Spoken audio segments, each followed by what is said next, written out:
মুবারক। যেভাবে লেখা আছে আমি সেভাবেই পড়ার চেষ্টা করছি। লিখছেন আমাদের প্রিয় মডারেটর এবং স্টোরি টেলার মোস্তফা আলম রোমান, এবং তার ঘটনা সবসময় আমরা পছন্দ করি, আমাদের ভালো লাগে। সেই ঘটনাটি আমি একটু পড়ে শোনাচ্ছি আপনাদেরকে। আসসালামু আলাইকুম রাসেল ভাই এবং প্রিয় শ্রোতা, আশা করি আপনারা সবাই ভালো আছেন এবং সুস্থ আছেন। আপনাদের সবাইকে ঈদুল আজহার অনেক অনেক শুভেচ্ছা। আমি মোস্তফা আলম রোমান, বর্তমানে ভূত.com এর একজন মডারেটর হিসেবে নিয়োজিত আছি। আজকের এই ঈদ স্পেশাল এপিসোডে আপনাদের আরও একটি মিশ্র অনুভূতি জাগানো ঘটনা উপহার দিতে পারব বলে আমার দৃঢ় বিশ্বাস। আশা করি ঘটনাটি শোনার পর হাসি, কান্না, রাগ, দুঃখ এই সবগুলো অনুভূতি আপনাদের মাঝে কাজ করবে। ব্যাপারটি কাকতালীয় হলেও সত্য যে গত ঈদে আমি একজন আপুর ঘটনা শেয়ার করেছিলাম, যা আপনাদের মাঝে একটি মিশ্র অনুভূতির সৃষ্টি করেছে। আজ আরও এক আপুর ঘটনা শেয়ার করব, যার ঘটনাটিও আপনাদের মাঝে একটি মিশ্র অনুভূতির সৃষ্টি করবে। তবে এবার অপরিচিত কেউ নয়। আজ যার ঘটনা শেয়ার করব তিনি আমার একজন নিকটাত্মীয়। বলতে গেলে আমাদের পরিবার পরিজন এবং আত্মীয় স্বজনের মধ্যে সবাই ঘটনাটির ব্যাপারে জানেন। তবে একটি বিশেষ কারণে এবারও নাম উল্লেখ করতে পারছি না। বলে রাখা ভালো, ঘটনাটি মূলত 3 ভাগে বিভক্ত। কি সেই 3 ভাগ? একটু অপেক্ষা করুন। সময়টা 2000। যে কবিরাজ কাকু মারা গিয়েছেন উনি তো বলে গিয়েছিলেন যে কেউ যদি স্বপ্নে ওই মহিলার হাতে বানানো মিষ্টি খায় তাহলে ওরা আমার মেয়েকে নিয়ে যেতে সক্ষম হবে। কিন্তু আমাদের মধ্যে তো কেউ এই কাজ করেনি। তাহলে এমনটা কেন হলো? সম্পূর্ণভাবে জ্ঞান ফিরে আসার পর আমার মেয়ে জানত না যে 1.5 মাস পেরিয়ে গিয়েছে। তাই জ্ঞান ফিরতে সে স্বপ্নের কথাটি আমাদের জানায়। অ্যাক্সিডেন্টের স্বপ্নটা, যেটা সে শেষবার দেখেছিল। ওর কথা শোনার পর আমাদের আর বুঝতে বাকি ছিল না এটা ওই বদজিনের কাজ। কিন্তু আমার ননদের ছেলেই কেন? সে তো কিছু জানে না। ব্যাপারটা কবিরাজকে জিজ্ঞেস করার পর সে 10 মিনিট সময় চেয়ে নেয়। 10 মিনিট পর যা বলল তা আমরা কেউই ভাবিনি। কবিরাজ বলল, আপনার মেয়ে পরীক্ষার প্রয়োজনে কিছু শীট নেয়ার জন্য তার ফুফাতো ভাই অর্থাৎ আপনার ননদের ছেলেকে ফোন করেছিল, আর সেই ফোনের সূত্র ধরেই ওই বদ জিনগুলো তার স্বপ্নে দেখা দেয়। ছেলেটা লোভের বশে স্বপ্নে তাদের কাছ থেকে মিষ্টির বাক্সটি নিলেও ফজরের আজানের কারণে মিষ্টি খেতে পারেনি। যদি মিষ্টিটা খেয়ে নিত তাহলে হয়তো আপনার মেয়েকে আর কখনো খুঁজে পেতেন না। তবে বদ জিনদের উদ্দেশ্য ছিল যারা মিষ্টির বাক্স হাতে নেবে এবং খাবে তাদের পরবর্তীকালে মেরে নিজেদের শক্তি বৃদ্ধি করা। যেহেতু ছেলেটি মিষ্টির বাক্স হাতে নিয়েছে সেহেতু তাকে মরতে হবে, এবং আপনার মেয়েকে নিয়ে গেলে সে আর কখনো তাদের খোঁজ পাবে না। তাই সেই বামুনটি একটু দরদ দেখিয়ে আপনার মেয়েকে আগেই স্বপ্নে সবটা দেখিয়ে দিয়েছিল। তারা ভেবেছিল তাকে নিয়ে যাওয়ার আগে শেষ খবরটা জানিয়ে দিতে, কিন্তু সম্ভব হয়নি। তারা যখন আপনার মেয়েকে নিয়ে যাচ্ছিল তখন আপনার ননদের ছেলে বুঝতে পারে যে তার এই লোভের কারণে পুরো পরিবারের ক্ষতি হতে পারে। তাই সে পরের দিন স্বপ্নে মিষ্টি খাবে না বলে জানিয়ে দেয়। যেহেতু মিষ্টি খায়নি সেহেতু আপনার মেয়েকেও নিয়ে যেতে পারেনি। কাজ হাসিল না হবার কারণে রাগে, ক্ষোভে এবং বাক্স হাতে নেবার কারণে আগের সেই কবিরাজ ও ননদের ছেলেকে মরতে হয়েছে। আপনারা যদি আগেই সবাইকে জানিয়ে দিতেন তাহলে হয়তো এই বিপদটা হতো না। এরপর আমার মেয়ে আবারও স্বাভাবিক জীবনে ফিরতে শুরু করে এবং 2 মাসের মধ্যে সম্পূর্ণ সুস্থ হয়ে যায়।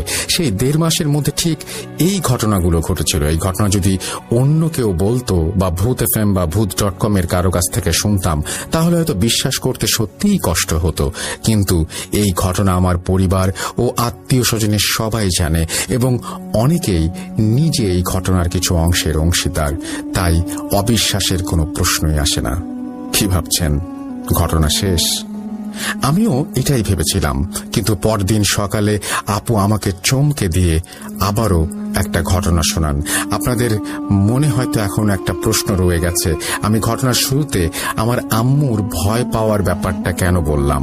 ওই ঘটনার সাথে কি সম্পর্ক এটার? প্রিয় লিসেনার, আমি আগেই বলেছি ঘটনাটা 3 ভাগে বিভক্ত। কেবল তো 2/3 শেষ হয়েছে। আপুর দেয়া সেই অপ্রত্যাশিত চমক এখনো বাকি আছে। পরের দিন সকালে ঘুম থেকে উঠে আমি আপুকে জিজ্ঞেস করেছিলাম, 2 মাস পর সুস্থ হয়ে গেলে? কিন্তু ভালো জিনদের দুজন তো বলেছিল ওরা ফিরে আসবে। তারপরে ওরা আর বিরক্ত করেনি তোমায়? আমার কথাটা শুনে আপু মুচকি হেসে বলল, তার মানে মা তোমায় পুরো ঘটনা বলেনি। এরপর আপু তার জীবনে বেদনাদায়ক এবং হৃদয় বিদারক এক নতুন অধ্যায় শোনালেন। ঘটনাটি আমি ঠিক আপুর মতো করে তুলে ধরার চেষ্টা করছি। আপু, 41 দিন পর আমার যখন জ্ঞান ফেরে, আমি তখন জানতাম না যে এতদিন বাদে আমি নিজেকে ফিরে পেয়েছি। কিন্তু ধীরে ধীরে সুস্থ হবার পর মায়ের কাছ থেকে সবটাই জানতে পারি। 2 মাস পর আমি যখন পুরোপুরি সুস্থ হয়ে যাই, তখন একে একে সবাইকে আমি এই ঘটনার ব্যাপারে বলতে থাকি। তোমার আম্মুকেও বলেছি। এই 2 মাসে আমি কোনো খারাপ স্বপ্ন দেখিনি, এমনকি সেই বামন আকৃতির বিভৎস চেহারার জিনিসটিও না। কিন্তু হঠাৎই একদিন আবার সেই স্বপ্ন। এবার জিনিসটা একা এসেছে। সে বলে গেল, আমি ফিরে আসব।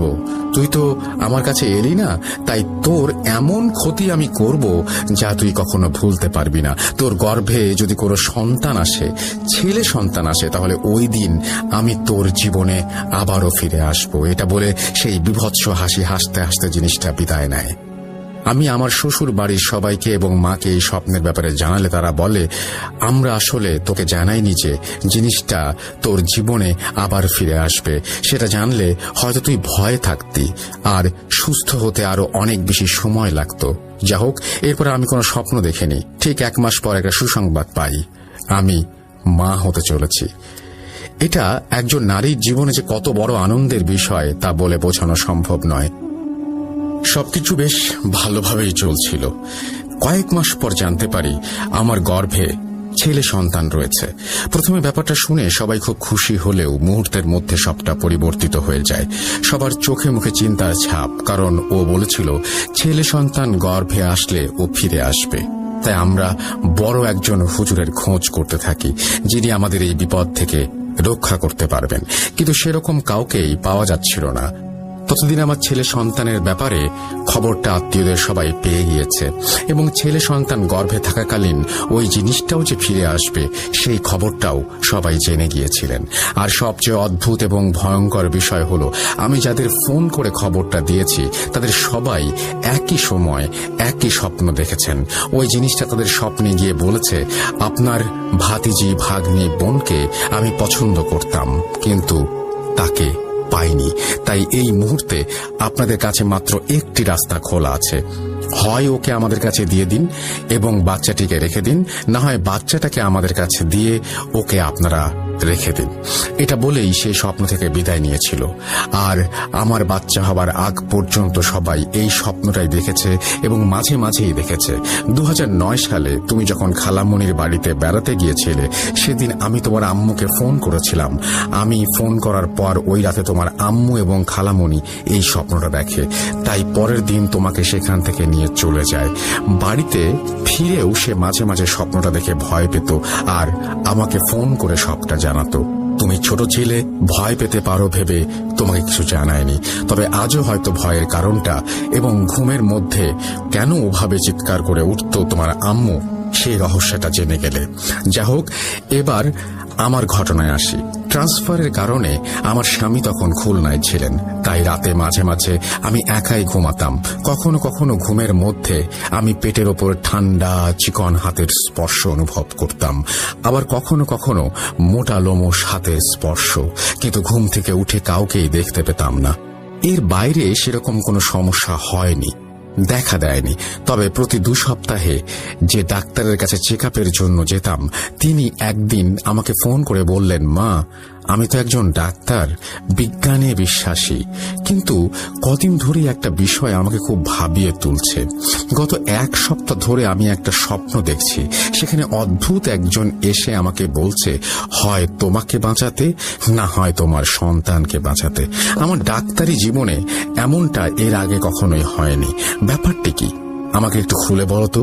আমি ডাক্তার আঙ্কেলকে সবটা বললেও তিনি ঘটনাটা বিশ্বাস করতে চাননি। যা হোক, অনেক সময় ধরে একজন ভালো হুজুরের খোঁজ করার পর আমার স্বামী তার কর্মস্থল অর্থাৎ খুলনায় একজন হুজুরের খোঁজ পান।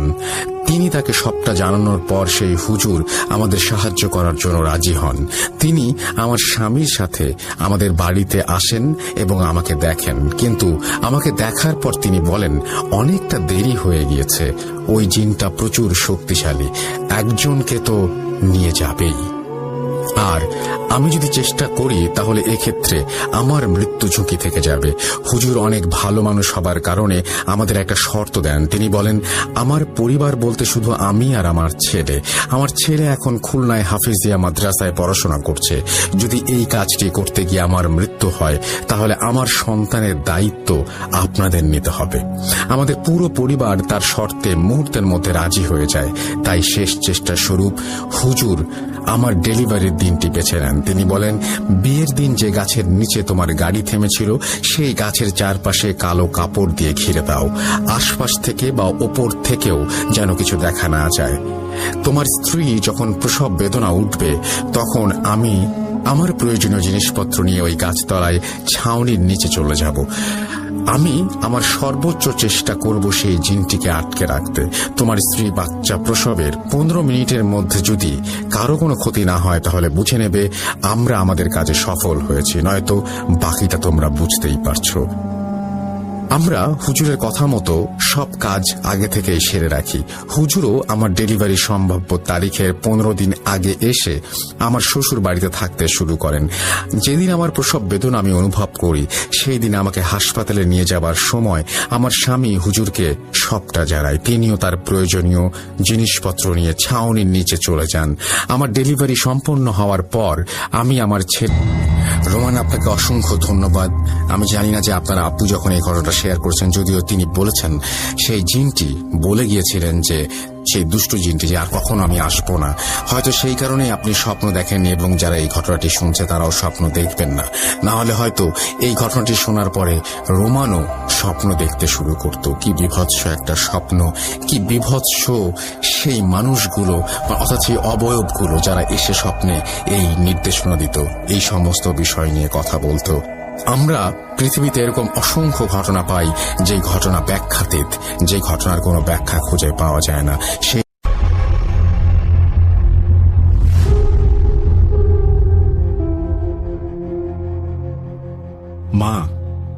মা, ওদিকে কোথায় যাচ্ছেন? শুনুন, থামুন। কথাগুলো বলতে বলতে এগিয়ে যান হোসেন সাহেব, কিন্তু তার মনে হল মা যেন তার কথা শুনতেই পাননি। তিনি হেঁটে চলেছেন বাড়ির পেছনের ঘন বাগানের দিকে। সদ্য বিয়ে করা হোসেন তার শাশুড়ির এরকম আচরণে বেশ বিরক্ত হলেন। এদিকে তার ডাক শুনে তার স্ত্রী দরজা খুলে বেরিয়ে এসে তাকে দেখে বেশ অবাক হয়ে জিজ্ঞেস করলেন, তুমি কাকে ডাকছ? হোসেন সাহেব বিরক্তি প্রকাশ করে বললেন, তোমার মাকে ডাকছিলাম, কিন্তু মা তো আমার সাথে কোনো কথাই বললেন না। তিনি হেঁটে গেলেন বাগানের দিকে। এই কথা শুনে তার স্ত্রী তার দিকে বোকার মতো তাকিয়ে রইলেন। এরপর তার স্ত্রী তাকে কিছু বলতেই তিনি চমকে উঠে বাগানের দিকে তাকিয়ে চোখ বড় বড় করে অজ্ঞান হয়ে মাটিতে লুটিয়ে পড়লেন। সময় 1981 সাল। হোসেন সাহেব বিদেশ বিভূঁই থেকে দেশে ফিরে বিয়ে করেছেন সত্যই। প্রায় মাসখানেক পর স্ত্রী বেড়াতে বাপের বাড়ি চলে যান। তারও একই সাথে যাওয়ার কথা থাকলেও কিছু জরুরি কাজ থাকায় তিনি তা পারেননি, তাই স্ত্রীকে আগেই পাঠিয়ে দিলেন। প্রায় 1 সপ্তাহ পর তিনি শ্বশুর বাড়ির উদ্দেশ্যে রওনা হলেন। শ্বশুর বাড়িটি ছিল নোয়াখালী জেলার চাটখিল উপজেলার একটি গ্রামে।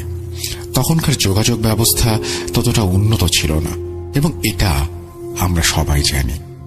সকালে রওনা হলেও তিনি মধ্যরাতে চাটখিল গিয়ে পৌঁছান। সেখানে দিনের বেলায় ভ্যান বা রিক্সা বাহন থাকলেও এত রাত হওয়ায় তিনি আশেপাশে কিছু খুঁজে পেলেন না, কোনো মানুষজনও দেখতে পেলেন না। একই এলাকায় তার দাদার বাড়ি হওয়ায় তিনি রাস্তাঘাট বেশ ভালোই চিনতেন। সেখান থেকে তার শ্বশুর বাড়ি ছিল প্রায় 10 কিলোমিটার। তিনি বেশ কিছুক্ষণ অপেক্ষা করে কোনো বাহন না পেয়ে অগত্যা হাঁটতে শুরু করলেন। গ্রামের মানুষগুলো সবে সন্ধ্যা হতেই খুব দ্রুত কাজ শেষ করে শুয়ে পড়েন। তা মোটামুটি সবারই জানা। 80 দশকে বিদ্যুৎহীন সেই গ্রাম্য এলাকা খুব নিরিবিলি হবে সেটা অস্বাভাবিক নয়। তাই সেই সময়ে হোসেন সাহেব কাউকেই দেখতে পেলেন না। মাটির রাস্তা, গভীর রাত, ঘুটঘুটে অন্ধকার, আশেপাশে কিছুই দেখা যাচ্ছে না। এর সাথে রাস্তার দুপাশে গাছগুলোর কারণে রাস্তা যেন আরো অন্ধকারাচ্ছন্ন মনে হচ্ছে। এই অবস্থা দেখে আসার সময় তার টর্চ লাইটটি সাথে না নিয়ে আসার জন্য হোসেন সাহেব নিজেকেই গালমন্দ করতে শুরু করলেন।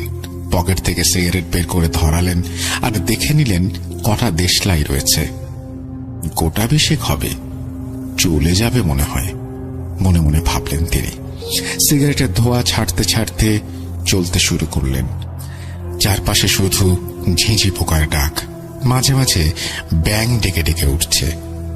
কিছু সময় পর হোসেন সাহেব একটা করে দেশলাই জ্বালিয়ে দেখে নিচ্ছেন সামনের পথটা। হোসেন সাহেব ঢাকার ছেলে হলেও সাহসটা ছিল বেশ। তিনি অশরীরী ব্যাপারটা অবিশ্বাস না করলেও ভয় পেতেন বলা যাবে না। প্রায় 2-3 কিলোমিটার পথ চলার পর দাঁড়িয়ে হাতের ব্যাগ থেকে বোতল বের করে খানিকটা পানি খেয়ে আবার চলতে শুরু করলেন। খানিকটা সামনে এগোতেই কর্দমাক্ত রাস্তায় এসে পড়লেন। এতটাই কর্দমাক্ত যে তার পায়ের জুতা জোড়া দেবে যাচ্ছে কাদার ভেতর। বেশ খানিকক্ষণ হেঁটে কর্দমাক্ত অংশটা পাড়ি দিয়ে শুকনো রাস্তায় উঠলেন। জুতো ভারী হয়ে যাওয়ায় আবারও ব্যাগ থেকে পানি বের করে জুতো পরিষ্কার করে নিয়ে বোতলের পানিটুকু খেয়ে নিয়ে বোতলটি রাস্তার পাশের ডোবার দিকে ছুঁড়ে ফেললেন। এবার পকেট থেকে সিগারেট বের করে নিয়ে জ্বালিয়ে নিলেন। দেশলাইটা ফেলে দেওয়ার আগে সামনের রাস্তার দিকে ধরলেন। দেশলাই ফেলে দেওয়ার পর মুহূর্তেই তার মনে হলো কয়েক কদম সামনে রাস্তার পাশে কে যেন বসে আছে। তিনি কিছুটা ভয় পেলেন। হুট করে দাঁড়িয়ে সিগারেটের ধোঁয়া ছাড়তে ছাড়তে চিন্তা করলেন আরেকটি দেশলাই জ্বালিয়ে নিশ্চিত হবেন কিনা। ভাবতে ভাবতেই সামনে থেকে অসম্ভব ভারী গলায় কেউ বলে উঠল, কে যায়? কি ব্যাপার? কথা কন না কেন? কে যায়? হোসেন সাহেব লম্বা দম ছাড়লেন। তিনি অনেকটা হতভম্ব হয়ে বলে উঠলেন, আমি হোসেন, শামসুদ্দিন সাহেবের জামাতা। কিছুক্ষণ সব চুপচাপ। এরপর কণ্ঠটি আবার বলে উঠল, এত রাতে কোনো সমস্যা হয়েছে নাকি? জি না, কোনো সমস্যা হয়নি, আমি আসতে দেরি করে ফেলেছি। কণ্ঠটি আবারও বলে উঠল, এত রাইতে এদিকে কেউ চলাচল করে না, বিপদ আছে। আপনারা শহরের মানুষ, আপনাদের কথা বললেও বোঝেন না। রাইতের আন্ধারে ইজ্জত করা লাগে। আপনি ইজ্জত না করলে তারাও আপনার ইজ্জত করবে না। মুরব্বীর কথায় হোসেন সাহেব এবার বেশ বিরক্ত হলেন। তিনি হাঁটা শুরু করবেন, এমন সময় একটি বাচ্চা মেয়ের খিলখিল করে হাসির শব্দ শুনতে পেলেন। হোসেন সাহেব বলে উঠলেন, কে? মুরব্বী বলে উঠলেন, ওইটা কিছু না, আমার নাতনি। কিন্তু হোসেন সাহেব মুরব্বীর আশেপাশে কারো অবয়ব দেখলেন না।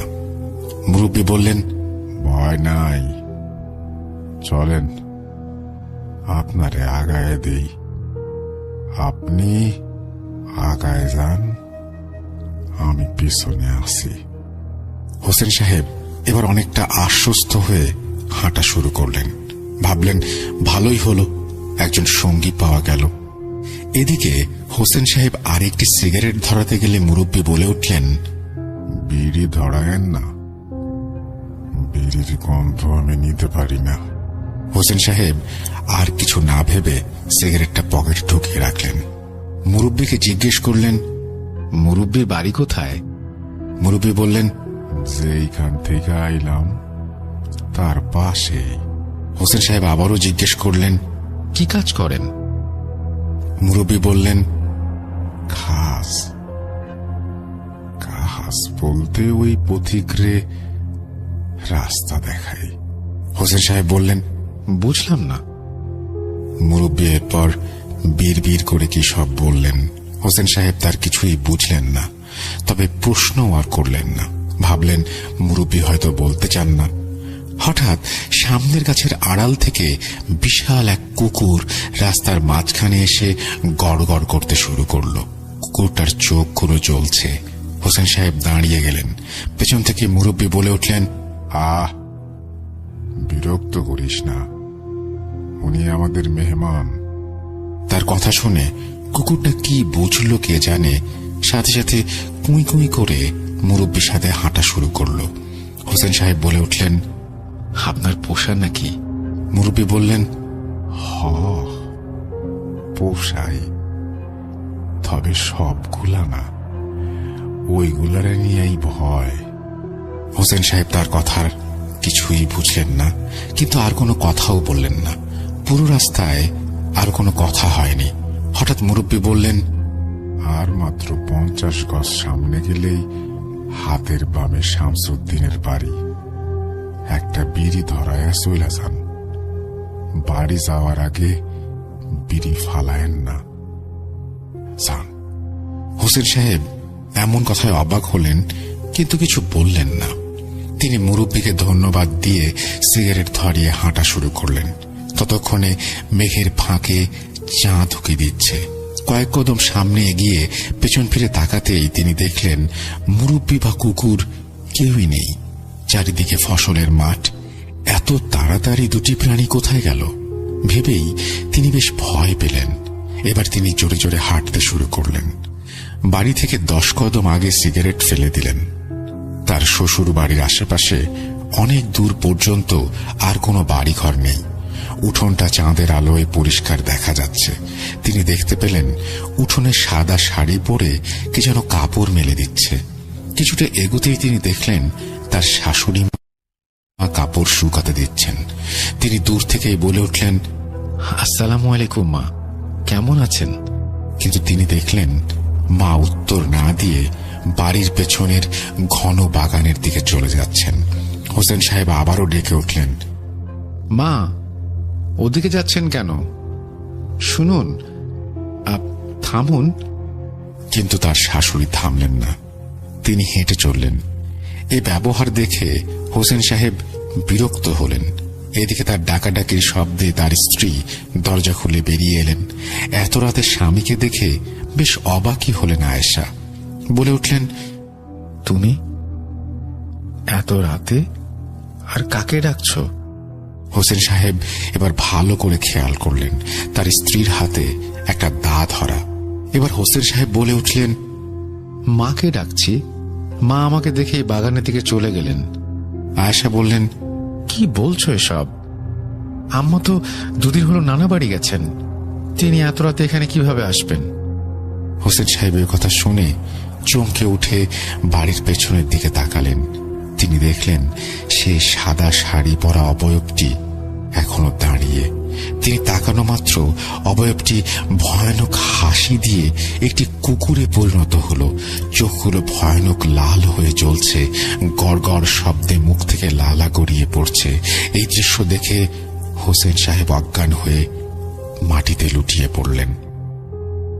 জ্ঞান ফিরতেই হোসেন 2-3 মিনিট পর চালের উপর থপ থপ হাঁটার আওয়াজ শুনতে পেলেন তিনি।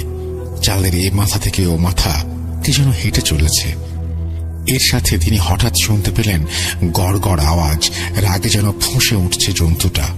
আয়েশা তার বাহু খামচে ধরল। অসহায় বোধ করলেন হোসেন সাহেব। আশেপাশে কোনো বাড়িঘর নেই। চিৎকার করে যে কারো সাহায্য চাইবেন সেই উপায় নেই। এদিকে জন্তুটার ভয়ানক গড় গড় আওয়াজটা বেড়েই চলেছে। তিনি আয়াতুল কুরসি পড়তে শুরু করলেন। ধীরে ধীরে আওয়াজটা কমতে কমতে এক সময় নিশ্চুপ হয়ে গেল। হোসেন সাহেব স্বস্তির নিঃশ্বাস ফেললেন। হঠাৎ দরজায় কি যেন কড়া নাড়ল। জাহানারা বেগম ধরফড়িয়ে উঠলেন ঘুম থেকে। পাশে থাকা কলসি থেকে পরপর 2 গ্লাস পানি খেলেন। ভাবতে থাকলেন স্বপ্নের কথা। কি দেখলেন তিনি? ভাবতে ভাবতে শুয়ে পড়লেন তিনি। পর মুহূর্তে উঠে তৈরি হয়ে নিলেন। 8 বছরের ছেলেটাকে উঠিয়ে তাকেও তৈরি করিয়ে নিলেন। ভাবিকে ঘুম থেকে ডেকে তুললেন। ভাবি, আমার যেতে হবে। ভাই সকালে মসজিদ থেকে ফিরলে তাকে বলবেন যেন আমার বাসায় যায়। ভাবি এ কথা শুনে আঁতকে উঠলেন। কি বলছো এসব? এত রাতে কিভাবে যাবে তুমি?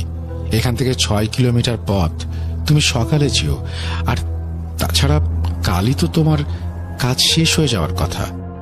জাহানারা বেগম তার বাবার বাড়ি এসেছিলেন তার স্বামী শামসুদ্দিনের জমি সংক্রান্ত একটা ব্যাপার নিষ্পত্তি করতে। শামসুদ্দিন সাহেব করাচিতে অবস্থান করায় কাজটি জাহানারা বেগমের ওপর এসে পড়ে। কিন্তু এখন জাহানারা কোনো কথা মানতেই নারাজ। বললেন, ভাবি, আমার ছেলে মেয়েগুলো একা। আমি খুব খারাপ স্বপ্ন দেখেছি। আমার মন আর আমাকে শান্তি দেবে না। আমাকে যেতে দিন। এই কথা বলে একরকম জোর করেই তিনি ছেলে সহ বেরিয়ে পড়লেন বাড়ির উদ্দেশ্যে। তিনি মনে মনে আল্লাহকে ডাকছেন আর সূরা পড়ছেন। তিনি গ্রামের মানুষ, তাই অন্ধকারে চলতে তেমন কোনো অসুবিধা হয় না।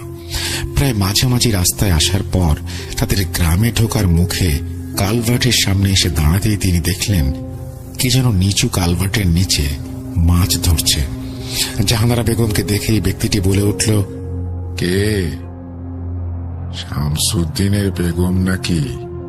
জাহানারা বেগম আতঙ্কিত হলেন, কারণ তিনি প্রচন্ড ধার্মিক একজন মহিলা। পুরোপুরি বোরখা দিয়ে ঢাকা থাকলেও এই লোক তাকে চিনে ফেলায় তিনি খুবই অস্বস্তি বোধ করলেন। লোকটা হঠাৎই বলে উঠল, ভয় নাই, আপনার পোলারে দেখা চিনতে পারছি। জাহানারা বেগম স্বস্তি বোধ করলেন। তিনি আস্তে করে ছেলে মামুনকে বললেন, ওনার পরিচয় জিজ্ঞেস করো। মামুন জিজ্ঞেস করল, চাচা, আপনার পরিচয় কি? বলে রাখা ভালো, তখনকার সময়ে গলার আওয়াজ অন্য লোকে শুনলে সেটা বেপর্দা মনে করতেন। জাহানারা বেগম খুবই পরহেজগার নারী ছিলেন। তো মামুনের কথা শুনে লোকটি বলে উঠল, আমি আসলামের বাড়িতে কাজ করি। আমার বাড়ি অন্য গ্রামে। জাহানারা বেগমের গ্রামে আসলাম নামে কেউ আছে সেটা মনে পড়ল না। কি জানি, থাকতেও পারে। তিনি মহিলা মানুষ, হতশত জানেন না। তিনি আবারও হাঁটা ধরলেন। পেছন থেকে সেই লোক বলে উঠলেন, বোন, আমার হারিকেনটা নিভে গেছে। আগুন থাকলে একটু দিবেন। আমি রাতে চোখে কম দেখি, তাই আমার চলতে কষ্ট হয়ে যাবে। জাহানারা বেগম থামলেন। হাতে থাকা ব্যাগ থেকে দেশলাইয়ের বাক্সটা মামুনের হাতে দিলেন। আগুন জ্বালিয়ে দিয়ে দেশলাইটা নিয়ে আয়। সেই সময় সবাই কম বেশি দেশলাই কাছে রাখত, আর সেই বাক্সে এক টুকরো করে লোহা থাকত, কারণ তাদের বিশ্বাস ছিল এটা কাছে থাকলে খারাপ কিছু কাছে আসতে পারে না। যাই হোক, মামুন দেশলাইটা দিতে গেল, কিন্তু দেয়ার আগেই লোকটা বলে উঠল, তেল মনে হয় সব পইরা গেছে। না, বাসায় যাউন ছাড়ার উপায় নাই দেখতেছি। এ কথা বলে লোকটা কালভার্টের নিচ থেকে উপরে উঠে এলো। জাহানারা বেগম অবাক হয়ে দেখলেন লোকটার সাথে একটা বিশাল কুকুর। লোকটা বলে উঠল, ভয় নাই, ও পোষা। আপনারা আগে আগে যান, আমিও পেছন পেছন আসতেছি। আমার বাড়ি ওই দিকেই। জাহানারা বেগম আর কিছু না বলে ছেলের হাত ধরে হাঁটতে শুরু করলেন। পথে আর তেমন কোনো কথা হলো না। বাড়ির কাছাকাছি আসতেই লোকটা পেছন থেকে বলে উঠল, বাসায় আপনার মেয়ে জামাই খুব কষ্ট পাইতেছে, তাড়াতাড়ি যান। এই কথা বলে লোকটা তাদের পেছন ফেলে এই প্রথম সামনে যাওয়া শুরু করলো। জাহানারা বেগম অবাক হয়ে তাকিয়েই রইলেন। ভাবলেন, এই লোক বলে কি, আমার মেয়ে জামাই এখানে আসবে কোত্থেকে? সে তো ঢাকায়। আর এই লোক যাচ্ছে কোথায়? সামনে তার কোনো বাড়িঘর নেই। এসব ভাবতে ভাবতে বাড়ির উঠোনে প্রবেশ করলেন তিনি। মামুন হঠাৎই বলে উঠল, মা, দেখো চালের উপরে কি যেন। মামুনের কথা শুনে চালের দিকে তাকাতেই তিনি দেখলেন কি যেন একটা চোখের পলকে সরে গেল। তিনি ঘরের দরজায় কড়া নাড়লেন, কোনো আওয়াজ নেই। আবারও কড়া নাড়লেন, ডাকলেন, আয়েশা, এই আয়েশা, মা দরজাটা খোল। ভেতর থেকে ক্ষীণ আওয়াজ এলো। কে? মা? জাহানারা বেগম সাড়া দিতেই দরজা খুলে গেল। জাহানারা বেগম অবাক হয়ে দেখলেন তার মেয়ে জামাই দাঁড়িয়ে। তাড়াতাড়ি ঘরে ঢুকে তিনি মেয়ে জামাই, মেয়ের মুখে পুরো ঘটনা শুনলেন। আয়েশা জিজ্ঞেস করলেন, মা, তুমি এত রাতে আসলা? জাহানারা বেগম বলতে শুরু করলেন, ঘুমের মাঝে আমি দেখলাম বিশাল বড় এক ঈগল আমার বাড়ির চালের মাঝখানে ফুটো করে ঢুকতে যাচ্ছে, কিন্তু কি যেন কোরআন শরীফ পড়তেছে, তাই পাখিটা ঢুকতে পারতেছে না। আর দূর থেকে কে যেন আমারে বলতেছে, তোর বাড়িতে বিপদ। আমি ওই স্বপ্ন দেখে আর থাকতে পারি নাই, তাই চলে আসছি। কথা শেষ না হতেই চাঁদের উপর থপ থপ হাঁটার আওয়াজ শুরু হলো। জাহানারা বেগম পবিত্র কুরআনের হাফিজা ছিলেন। তিনি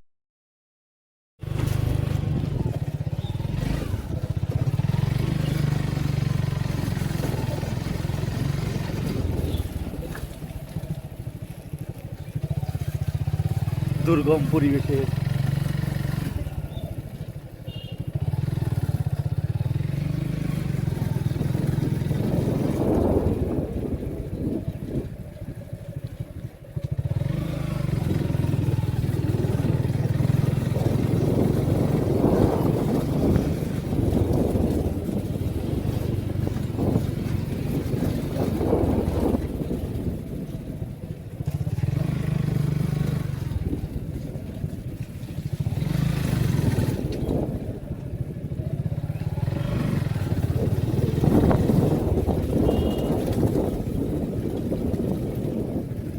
todo de cula de ahí.